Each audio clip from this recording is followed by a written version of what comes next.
तो आज हम जो है OMR को कैसे भरना है, उत्तर पुस्तिका को कैसे भरना है, उसके बारे में जानेंगे। जैसा कि आप लोग देख रहे हैं, ये आपका उत्तर पुस्तिका है। एग्जैक्ट ऐसी ही आपका उत्तर पुस्तिका एग्ज़ाम में आएगा, उसको कैसे भरना है वो आज हम बताएंगे। तो ये उत्तर पुस्तिका है और इस टाइप का आपको अभी प्रवेश पत्र मिलेगा।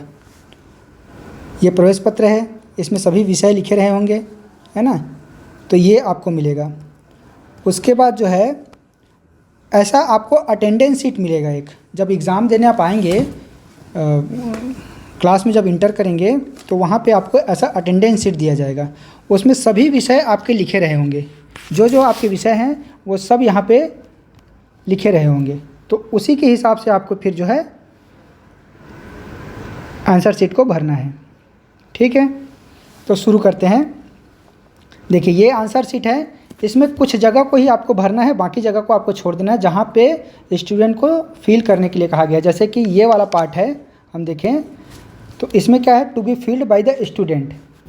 तो नेम ऑफ एग्ज़ाम मतलब परीक्षा का नाम पूछा जा रहा है, तो आप जो है हिंदी या इंग्लिश किसी में भी लिख सकते हैं। जैसे आप BA फर्स्ट ईयर के स्टूडेंट हैं तो BA फर्स्ट ईयर लिखेंगे, BSc फर्स्ट ईयर के स्टूडेंट हैं तो BSc फर्स्ट ईयर लिखेंगे, BCom फर्स्ट ईयर के स्टूडेंट हैं तो BCom फर्स्ट ईयर लिखेंगे। ठीक है, तो ये नेम ऑफ एग्ज़ाम में ये लिखेंगे आप। उसके बाद जो है ये सब्जेक्ट जो लिखा गया है, तो सब्जेक्ट में जो आपका सब्जेक्ट होगा, जैसे VAC Indian tradition and values का पेपर है, तो जैसे आपके यहाँ प्रवेश पत्र में लिखा होगा, ये प्रवेश पत्र में जैसे 5वां नंबर का जो ये लिखा हुआ है VAC जो है सोशियोलॉजी का, तो VAC Indian tradition and values करके नाम लिखेंगे आप। ठीक है, और ये उसका कोड है, यहाँ पे जो दिखाई दे रहा है ये कोड है, तो ये कोड को भी ध्यान रखिएगा, ये इंपॉर्टेंट है, ये कोड है। और कौन सा नंबर का पेपर है वो भी आपको ध्यान रखना है। ठीक है, तो यहाँ पे आपने लिख दिया सब्जेक्ट का नाम Indian tradition, VAC Indian tradition and values. जैसे आपका कोई मुख्य सब्जेक्ट है बिजनेस इकोनॉमिक्स है, तो आप वहाँ पे बिजनेस इकोनॉमिक्स लिखेंगे बस। और कोई जैसे सब्जेक्ट है हिंदी लिटरेचर है, तो सिर्फ हिंदी लिटरेचर लिख दीजिएगा, पूरा नाम लिखने की ज़रूरत नहीं है, सिर्फ हिंदी लिटरेचर बस लिख देंगे तब भी चलेगा। लेकिन अगर VAC का पेपर है तो आपको VAC जो है उसमें मेंशन करना पड़ेगा। ये जो VAC लिखा है इसको आपको मेंशन करना पड़ेगा कि VAC है करके। ठीक है, VAC Indian tradition and values, तो उसका पूरा नाम लिखेंगे। जैसे एक है साइंस का जो फिजिक्स का VAC है, फिजिक्स का आपको VAC लिख के renewable energy and energy harvesting ऐसा लिखना पड़ेगा। ठीक है, तो जो सब्जेक्ट है उसको आपको यहाँ लिखना है। उसके बाद पेपर का नंबर बोला गया है, तो पेपर का नंबर कौन सा है जो भी आपके प्रवेश पत्र में दिया है। जैसे ये पेपर नंबर जैसे 5 है ना, ये 5 नंबर का पेपर है, 5वां नंबर का पेपर है, तो आपको 5वां नंबर का पेपर वहाँ पे मेंशन कर देना है। ठीक, उसके बाद यहाँ पे क्या लिखा है, कोड है, तो पेपर का कोड पूछा जा रहा है। तो पेपर का कोड जो यहाँ पे लिखा है, ये देखिए आपके प्रवेश पत्र में ये है I2161, तो ये लिखा हुआ है, तो इसको आपको लिखना है यहाँ पे I2161। उसके बाद डेट ऑफ एग्ज़ाम है, मतलब एग्ज़ाम का तारीख। जैसे कि आपका VAC का एग्ज़ाम का तारीख है 17 तारीख, तो 17/1/2025 हमने लिख दिया यहाँ पे। ठीक है, अब ये सेक्शन पूरा होता है। अब दूसरे सेक्शन में आते हैं, तो दूसरा सेक्शन में देखिए यहाँ पे क्या है, ये वाला इधर स्टूडेंट का डिटेल है, ये वाला देखिए। तो इसमें क्या है, सबसे पहले यहाँ पे सिग्नेचर ऑफ स्टूडेंट लिखा हुआ है, तो आपको यहाँ पे अपना सिग्नेचर कर देना है, ऐसे जैसा भी आप सिग्नेचर करते हैं। ठीक है, उसके बाद फिर से क्या लिखा है, नेम ऑफ एग्ज़ाम, तो फिर से आप यहाँ पे क्या लिख देंगे, BA फर्स्ट ईयर। ठीक है, नेम ऑफ एग्ज़ाम है। उसका फिर ये सब्जेक्ट का नाम है, तो फिर से आप वहीं लिख देंगे VAC इंडियन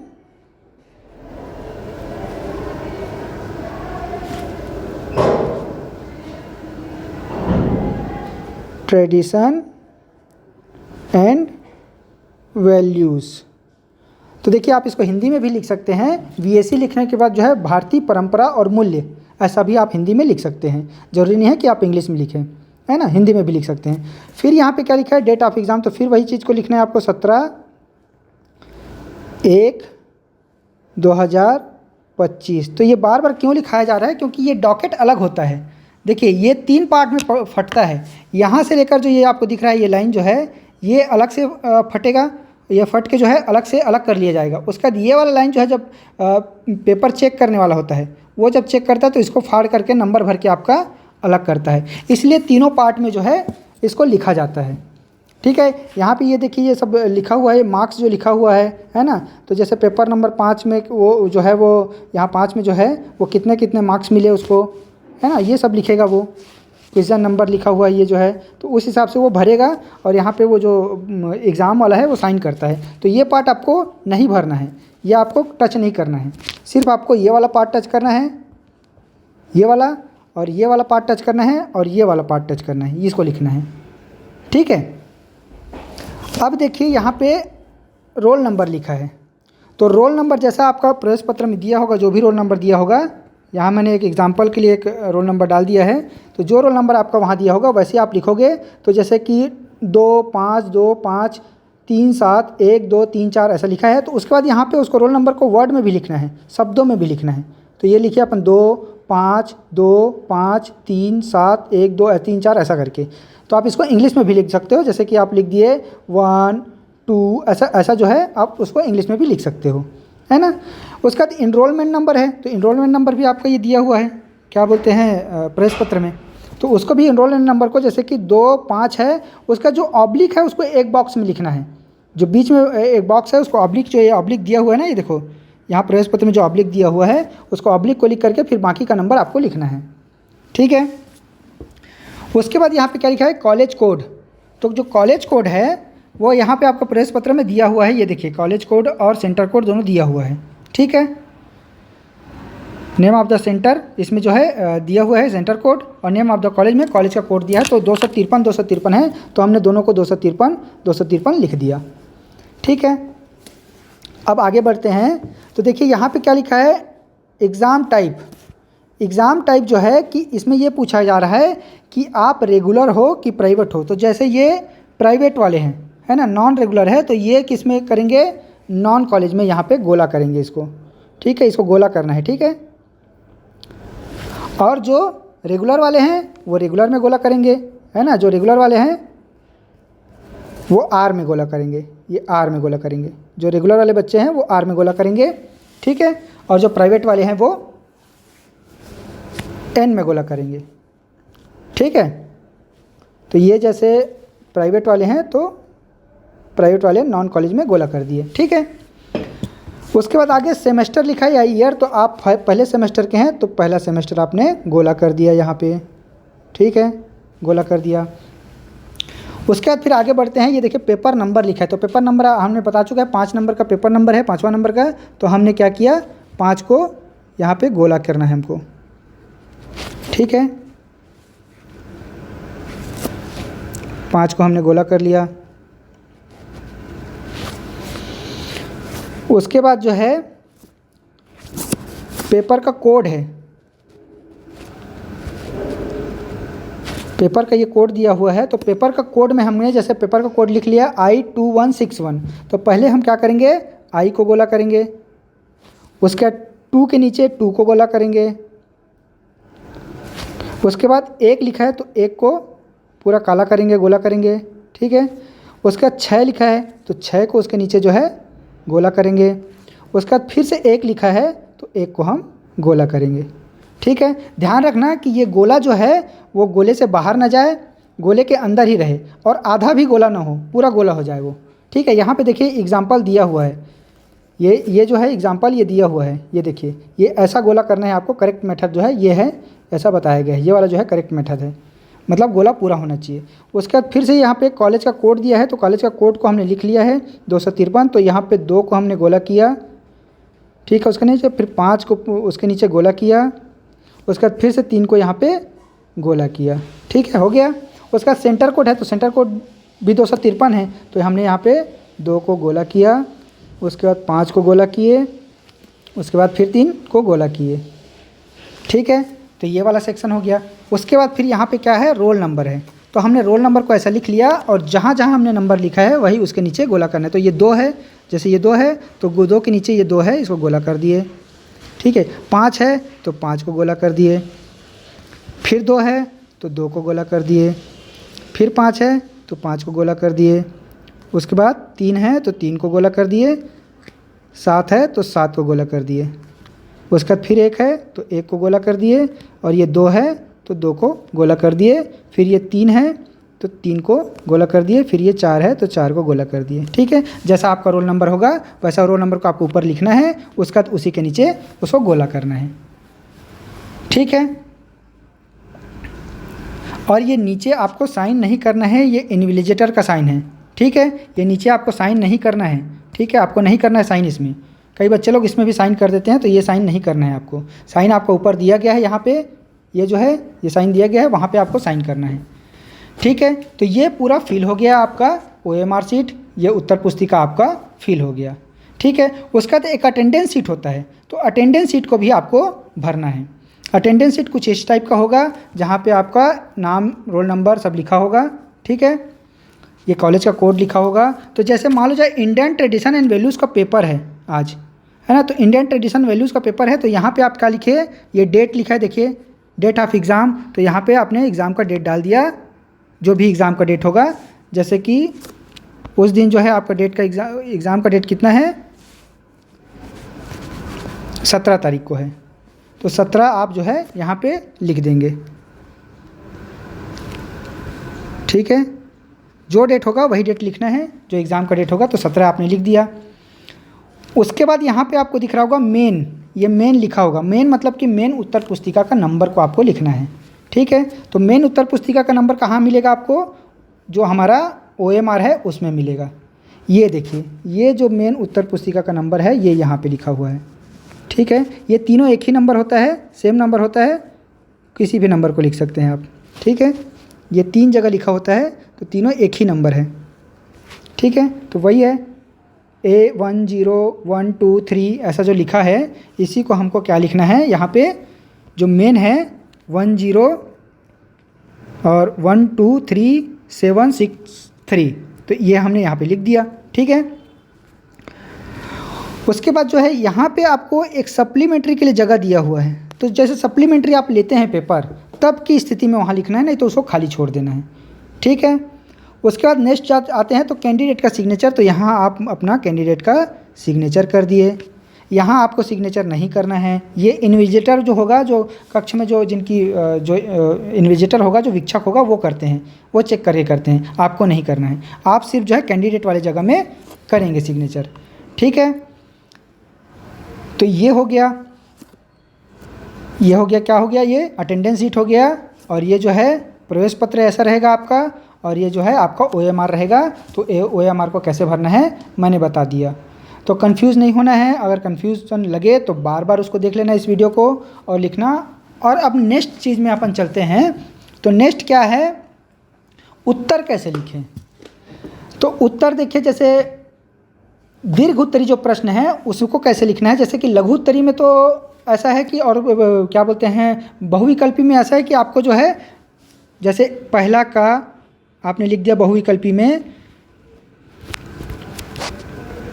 ये पहला का B और ब्रैकेट में जो ऑप्शन होगा, जैसे कि भारतीय मूल्य ऑप्शन में है ना, तो भारतीय मूल्य अगर ऑप्शन में है तो उसको हमने लिख दिया।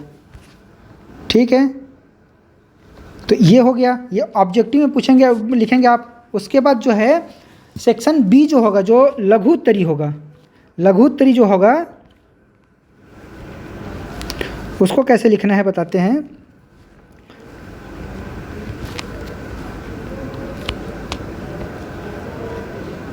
लघु जो उत्तरी होगा उसको जो है आपको मैक्सिमम 1 पेज में लिखना है, उससे ज़्यादा नहीं लिखना है। ठीक है, जो लघु उत्तरी प्रश्न होगा उसको ज़्यादा से ज़्यादा 1 पेज में लिखना है, उससे ज़्यादा ना लिखें, आपका समय वेस्ट होगा। उसके बाद जो दीर्घ उत्तरी होगा, दीर्घ जो होगा उसको ज़्यादा से ज़्यादा 4 पेज में लिखना है, उससे ज़्यादा नहीं लिखना है। ठीक है, तो लघु उत्तरी में जैसे कि आपको मान लो जाए पूछा जाता है कि भाई समुदाय का अर्थ और परिभाषा बताइए, तो आपको समुदाय का जो है अर्थ बताना है। अर्थ में ये बताना है कि समुदाय जो है ऐसा एक क्षत्रिय समूह है जिसमें जिसके निवासी हैं वो निश्चित भौगोलिक क्षेत्र में रहते हैं, जिसका एक निश्चित नाम पाया जाता है, और जो है जिसके सदस्यों में हम की भावना या सामुदायिक भावना पाई जाती है। तो ये उसका अर्थ हो गया। अब परिभाषा 2-3 ठो परिभाषा लिख देना, जो विद्वानों ने दिया है परिभाषा वो आप परिभाषा लिख दीजिएगा। तो ये जो है लघु उत्तरी आपका कंप्लीट हो जाएगा। लेकिन दीर्घ उत्तरी में ऐसा नहीं है। दीर्घ उत्तरी में आपको बड़ा प्रश्न पूछेगा, तो बड़ा प्रश्न का जो है जवाब भी वैसी होगा। बड़ा प्रश्न में सबसे पहले आपको प्रस्तावना लिखनी है। प्रस्तावना मतलब कि कोई भी जैसे कि समुदाय जैसे पूछा गया है, समुदाय का जो है अवधारणा को समझाइए। तो समुदाय का सबसे पहले आप अवधारणा समझाएंगे कि समाजशास्त्र में जो है समुदाय प्राथमिक अवधारणाओं में से एक है ना। सामान्य बोलचाल की भाषा में जो हम समुदाय का अर्थ लगाते हैं कि जैसे ब्राह्मण समुदाय, क्षत्रिय समुदाय, महिला समुदाय, तो वो समुदाय, उसको समुदाय नहीं कहा जाता है। समाजशास्त्र में समुदाय का अर्थ ये होता है कि जहाँ पे जो मतलब लोग हैं वो एक निश्चित भौगोलिक क्षेत्र में रहते हैं, जिसका एक निश्चित नाम पाया जाता है, और जो है जिसमें जो है जिसके सदस्यों में हम की भावना या सामुदायिक भावना पाई जाती है। तो ये हमने क्या लिख दिया, उसका प्रस्तावना लिख दिया, उसका अर्थ को भी लिख देंगे। उसका तो उसकी परिभाषा लिखेंगे। तो परिभाषा में कितना लिखेंगे अपन, जैसे जितने विद्वान हैं 4-5 विद्वानों ने परिभाषा दिया है तो उसको लिखेंगे। उसके बाद उनकी विशेषता लिखेंगे। तो जैसे समुदाय की 14 विशेषता है तो 14 विशेषता को लिखना है, ठीक है। और जैसे मान लो जब प्रश्न में स्पेसिफिक पूछ दिया है कि समिति और समुदाय में अंतर बताइए, तो अंतर को भी लिखना है, ठीक है। तो ये लघु उत्तरी प्रश्न को आपको ऐसे बनाना है, ठीक है। मेरे ख्याल से मैंने पूरा डिटेल में आपको बता दिया है, तो कन्फ्यूज़न नहीं होना है आपको। ऐसे ही आपको जो है क्या बोलते हैं OMR को सीट को भरना है। एग्ज़ाम में बिल्कुल कंफ्यूज नहीं होना है, क्योंकि एक बार भर दिए तो वो गलत हो गया तो फिर उसकी जिम्मेदारी आपकी होगी, ठीक है। आपको नया कॉपी नहीं दिया जाएगा, तो इसलिए जो है एकदम सावधानी से कहाँ कहाँ सिग्नेचर करना है, कहाँ कहाँ रोल नंबर लिखना है, उसको जो है आपको सावधानी से भरना है, ठीक है। चलिए फिर मिलते हैं नेक्स्ट वीडियो में। आज के लिए इतना ही, गुड बाय। हाँ, तो जैसा अभी मैंने आपको बताया कि OMR को कैसे भरना है, उत्तर पुस्तिका को कैसे लिखना है। तो OMR में मैंने बताया था कि नेम ऑफ एग्जाम या परीक्षा का नाम, उसमें आपको क्या लिखना है, जिस क्लास में आप हो उसका नाम लिखना है, ठीक है। मैंने वो एग्जाम्पल के लिए बताया था, वैसे ही नहीं लिख देना है कि पता चले बीकॉम वाले हो तो बीकॉम वाले भी BA फर्स्ट ईयर लिख दे रहे हो, ऐसा नहीं। तो आप जैसे BA फर्स्ट सेमेस्टर में है तो BA फर्स्ट सेमेस्टर लिखेंगे आप, या हिंदी में भी लिख सकते हैं BA प्रथम सेमेस्टर, ठीक है। तो आपको सेमेस्टर ही लिखना है, वर्ष नहीं लिखना है। अभी आप नए वाले हो जो NEP वाले हैं वो सेमेस्टर लिखेंगे। जो पुराने वाले चल रहे हैं जैसे BA सेकंड ईयर में है या BSc सेकंड ईयर में है या बीकॉम सेकंड ईयर, वो ईयर लिखेंगे। अभी आप लोग जो NEP वाले हैं वो BA फर्स्ट सेमेस्टर या BA प्रथम सेमेस्टर लिखेंगे। उसका बीकॉम वाले जो है वैसे लिखेंगे बीकॉम फर्स्ट सेमेस्टर या बीकॉम प्रथम सेमेस्टर, ऐसा लिखेंगे। BSc वाले वैसे लिखेंगे BSc वाले BSc फर्स्ट सेमेस्टर या BSc प्रथम सेमेस्टर, ऐसा लिखेंगे। तो कंफ्यूज नहीं होना है। जितना भी मैंने उसको बताया है वो एग्जाम्पल के लिए है कि आपको रोल नंबर कहाँ डालना है, पेपर कोड कहाँ डालना है, ये मैंने बताया है, ठीक है। जो जो आपका पेपर होगा उसी हिसाब से आपको लिखना है, ठीक है। उसके बाद जो है 3 सेक्शन में आपका जो है एग्जाम बटा हुआ है, मैंने बता दिया था। तो 3 सेक्शन में जो है पहला जो सेक्शन है अ या सेक्शन A, तो उसमें आपको ऑब्जेक्टिव है, 10 ऑब्जेक्टिव प्रश्नों को आपको कैसे लिखना है, उसमें लिखना है। जैसे पहला आप उत्तर लिख रहे हो तो आपको लिखना है उत्तर क्रमांक 1 का B, और ब्रैकेट में जो ऑप्शन दिया होगा ABCD जो ऑप्शन दिया होगा उसको लिख देना है। जैसे पूछा जाता है कि समाजशास्त्र के जनक किसे कहा जाता है, तो आपको कहा गया इमाइल दुर्खिम, अगस्त, ए में इमाइल दुर्खिम आया, बी में अगस्त काम्प आया, सी में जो है क्या बोलते हैं मैक्स वेबर आ गया, और डी में पार्सन्स दे दिया। तो ये 4 ऑप्शन दिए हैं, तो आपको क्या लिखना है, उत्तर क्रमांक 1 का B अगस्त काम्प, ये लिखना है, ठीक है। ऐसा लिखना है। फिर वो 10 प्रश्नों को वैसे लिखना है आपको। उसके बाद जो है सेक्शन बी जो है ब जो है उसमें उत्तर क्रमांक 1 लिखना है, उसको 100 शब्दों में लिखना है। 100 शब्दों से ज्यादा नहीं लिखना है, आपको 1 पेज में उसको कंप्लीट करना है, ठीक है। उत्तर नंबर ज्यादा नहीं मिलना है, 4 ही नंबर का है, तो 4 नंबर के लिए 1 पेज सफिशिएंट होता है, ठीक है। उसका सेक्शन जो C है जो दीर्घ उत्तरी है, उसमें ध्यान देने वाली बात यह है, जैसे अपन 350 शब्दों में उसको 4 पेज में लिखना है, तो 4 पेज में कैसे लिखेंगे? जैसे कोई भी चीज का क्या पूछा जाता है, अवधारणा पूछा गया, जैसे समुदाय की अवधारणा पूछा गया, तो समुदाय का पहले हम जो है प्रस्तावना देंगे। प्रस्तावना में क्या लिखेंगे कि भाई समाज शास्त्र में जो है समुदाय एक मौलिक अवधारणा है, मूल अवधारणा है, बेसिक कॉन्सेप्ट है। सामान्य अर्थों में जो समुदाय का हम अर्थ लगाते हैं, जैसे कि कहीं भी ब्राह्मण समुदाय, क्षत्रिय समुदाय, महिला समुदाय ऐसा बोल देते हैं, समाज शास्त्र में उन अर्थों में जो है समुदाय का जो है उपयोग नहीं किया जाता। तो ऐसा करके आपको प्रस्तावना बनाना है, फिर उसका अर्थ लिखना है। अर्थ में फिर बता दिए कि समुदाय ऐसा एक क्षेत्रीय समूह है जिसके लोग जो है निश्चित भौगोलिक क्षेत्र में रहते हैं, जिसका एक निश्चित नाम पाया जाता है और जिसके लोगों में हम की भावना पाई जाती है। तो ये क्या हो जाएगा? अर्थ में हो जाएगा। अर्थ में आपको और लिखना है कि समुदाय जो है कम्युनिटी शब्द से बना है, कम और म्यूनि शब्द जो लैटिन भाषा का शब्द है जिसका अर्थ होता है साथ साथ मिलकर सेवा करना। तो ये अर्थ हो गया, ठीक है। उसका परिभाषा जितना मतलब दीर्घ उत्तरी है तो आपको कम से कम 4-5 परिभाषा देना पड़ेगा जो विद्वानों ने दिया है, और विशेषता जो है उसको बताना पड़ेगा, जैसे 14 विशेषता है तो उसको बता दिए।